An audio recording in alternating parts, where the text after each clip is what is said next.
முருகனோட அம்மா லட்சுமிக்கும் இந்திராவை ரொம்ப பிடிச்சிருக்கு. இப்படி ஒரு நல்ல பொண்ணை முருகனுக்கு கட்டி வைக்கலான்னு கந்தசாமியும் லட்சுமியும் முருகனுக்காக இந்திராவை பொண்ணு கேட்டு வர சொன்னாங்க. இப்போ நீங்க தான் முடிவு பண்ணணும். நல்ல விஷயம்தான்.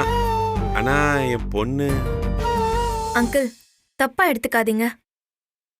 இப்போதைக்கு நான் கல்யாணம் பண்ணிக்கிற ஐடியாவிலே இல்லை.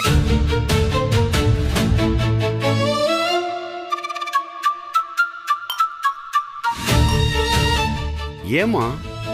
எங்க குடும்ப சூழ்நிலை அந்த மாதிரி அங்கிள். தம்பி தங்கச்சிங்கள படிக்க வைக்கணும், என் அப்பாவை நல்லா பாத்துக்கணும்னு எனக்கு நிறைய கமிட்மெண்ட்ஸ் எல்லாம் இருக்கு. போதா குறைக்கு வாங்கின கடனை வேற இன்னும் நாங்க கட்டியே முடிக்கல.